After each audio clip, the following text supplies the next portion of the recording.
오늘 아침 민주당 당권 주자들의 첫 방송 토론회가 열렸습니다. 또 대명, 그러니까 또 당대표는 이재명이란 말까지 나올 정도로 이재명 후보의 연임이 유력한 상황이죠. 그래서 이 별다른 흥미를 끌지 못할 거다 이런 예상이 많았는데 오늘 토론회를 보니까요. 이 이재명 후보한테 도전장을 낸 김두관, 김지수 후보가 일극체제 그리고 이 후보의 사법 리스크 등을 정면으로 꺼내들면서 이 후보를 직격해서 나름 분위기가 뜨거웠습니다. 네, 포문을 연 건 김두관 후보였습니다. 자신의 주도권 토론이 시작되자마자 이재명 후보한테 왜 당대표직을 연임하려고 하는지 궁금하다면서 2026년 지방선거에서 이 후보 측 사람들을 공천하기 위해서 연임하는 거냐라고 물었습니다.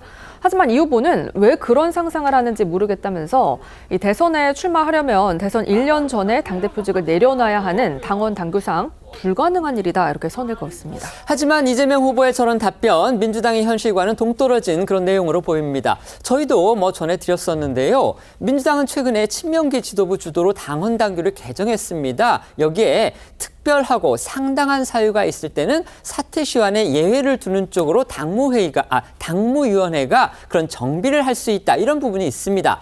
만약 이런 예외가 인정이 된다면 지방선거 공천권 행사도 가능해지는 겁니다. 이를 두고 당 안팎에서는 진작부터 이재명 대권용 맞춤 개정이다 이런 비판이 나왔는데 이 후보는 마치 이런 사실을 모르는 것처럼 저렇게 답을 내놓은 겁니다. 맞습니다. 김 후보 역시 당원 당규 개정을 언급하며 이 후보를 거듭 압박했고 이 후보가 연임하려는 이유 중에 혹시 본인의 사법 리스크도 있냐며 유대무죄, 즉 대표가 되면 무죄라는 말도 있다고 공세를 이어가는데요. 이 후보는 이 부분 역시 해명할 것도 없는 사안이라고 일축했고 왜 이렇게 공격을 많이 당하냐고 비판할 게 아니라 함께 싸워줬으면 좋겠다며 맞받아치기도 했습니다. 하지만 김 후보는 대표를 연임해 대권 후보로 직행하려는 것 아니냐며 공세를 늦추지 않았습니다. 관련 공방 들어보시죠.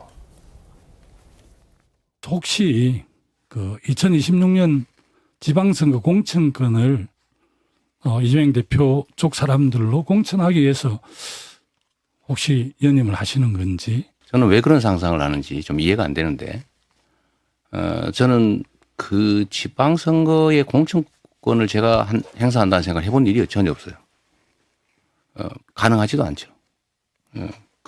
그거는 그야말로 상상이다. 혹시 사법 리스크 때문에 대표를 한 번 더 하시려고 하는 게 아닌가. 시중에 유대무죄라는 말이 떠돕니다. 왜 그런 이야기가 나오게 합니까? 해명할 것까지도 없는 사안이고 이미 재판은 진행 중이고 또 수없이 많은 기소를 당했는데 같이 이렇게 성을 지키는 입장인데 너는 왜 그렇게 많이 공격을 당하냐라고 말할 게 아니라 사실 함께 싸워주면 더 낫지 않을까 그런 생각을 합니다. 지금 여러분들 그 장면 보시고 혹시 느끼셨는지 모르겠습니다. 지금 두 후보가 명패를 달고 나왔죠. 그런데 거기에 저희가 알고 있는 이름이 아닙니다. 그러니까 지금 김두관 후보 같은 경우는 두관, 명관 이렇게 단 것 같고요. 그다음에 이재명 후보 같은 경우는 먹산이잼 이렇게 단 것 같습니다. 이제 두관, 명관이라는 거는 이제 김두관 후보가 자기가 여러 가지 그 관직을 경험했기 때문에 내가 명관이다 이렇게 지금 의미로 단 것 같고요. 이재명 후보 같은 경우는 저번에 출마 선언을 하면서 먹산이즘이라는 거를 자기의 슬로건으로 내세웠죠. 거기에 뒤에다가 이제 잼이라고 했는데 그거는 재명 이 말을 줄인 걸로 해서 먹산이 잼 이렇게 단 것 같습니다. 다른 김 후보도 있을 텐데요. 김 후보는 어떻게 달았는지 도전지수라고 달았다고 합니다. 외부에서 지적하고 있는 또 하나의 민주당의 대형 리스크죠. 바로 친이재명계의 일극체제 논란. 이걸 두고도 공방이 이어졌는데요. 김두관 후보는 민주당이 일극체제로 굳어진 게 맞다 이렇게 주장을 했고요. 김지수 후보 역시도 동의했습니다.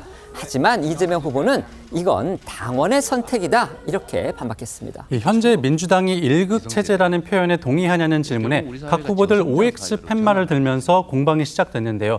먼저 김두관 후보는 O를 들면서 역동성과 다양성이라는 민주당의 DNA가 많이 훼손되는 느낌이라고 꼬집었습니다. 김지수 후보 역시 O를 들고 일극체제를 깨기 위해 당대표에 도전했다고 밝혔습니다. 반면 이재명 후보는 X를 들어 동의하지 않는다고 입장을 밝혔고요. 결국 당원들이 선택한 것인데 일극체제라는 표현 자체가 당원의 선택을 폄하하는 것이 될 수 있다고 맞받아쳤습니다. 직접 들어보겠습니다. 민주당을 지칭하는 용어로 일극체제라는 표현이 종종 등장합니다. 이 표현에 대해서 나는 일부 공감한다. 아니다. 도저히 동의할 수 없다. 공감하죠. 우리 당의 이제 생명이 역동성과 다양성인데 또 민주라는 DNA가 많이 훼손당하고 있다. 이런 그 느낌 또 이런 생각을 하는 당원들이 꽤 많습니다. 결국 이게 당원들이 선택한 겁니다. 당원들의 지지율이 80%를 넘는 상황. 그걸 일극체제라고는 할 수, 당원들의 선택을 폄하하는 것이 될 수도 있다는 점에서 약간 우려됩니다. 이 보이기에는 일극체제인데 저희가 들어오지 않았습니까? 그래서 이제 다극체제로 좀 변하고 있다라고 생각합니다.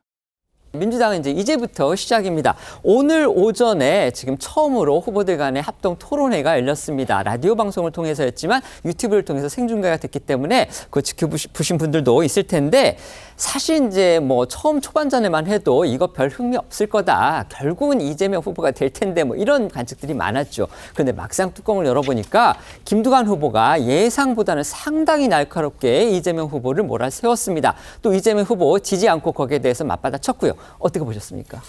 근데 이제 국민의힘 같은 경우는요, 사실은 초반에 한동훈 후보의 대세론, 어대한, 이런 분위기가 있었는데, 사실은 이제, 대통령실에서 웨이트 앤 씨, 이런 얘기를 해가면서, 사실 어느 후보를 지지할지 명확하게 하진 않았지만, 그래도 상당한 정도의 그 유권자들이 대통령실에서는 원희룡 후보를 지원하는 것 아닌가 이런 점 때문에 이제 그 관심들이 좀 증폭이 된 적이 있고요. 자, 근데 지금 민주당 같은 경우는 또 대명 그래서 사실은 지난 2년 전에도 77.8%라는 압도적 표를 얻었고요. 그다음에 그 이후에 권리당원 이른바 개딸들 비중을 높였고 여러 가지의 전당대회 룰을 바꾸지 않았습니까? 그래서 아마 그런 분위기가 오히려 더 강화됐을 것이다라는 가운데 지금 시작을 하는 거기 때문에 김두관 후보가 이제 저렇게 날카로운 공격을 편다고 해서 그게 무슨 변수가 될까? 이런 느낌 때문에 저는 관심이 그렇게 그 국민의힘처럼 증폭되지는 않는다 이렇게 보고 있습니다. 네. 사실 이재명 후보가 그 강력하게 또 유력한 또 당권 주자로 인식이 되고 있는 상황에서도 김두관 후보가 출마를 했기 때문에 출마할 당시만 해도 들러리로 나오는 것 아니냐 이런 우려들이 있었는데요. 이미 그런 우려는 이제 불식시켜진 것 같다라는 생각은 듭니다. 특히 국민의힘의 지금까지의 전당대회 과정들이 정책 비전이라든지 국민을 향한 민생 해결 방안이라든지 이런 부분보다는 서로를 향한 네거티브들이 좀 더 강조되는 분위기였던 것은 분명하거든요.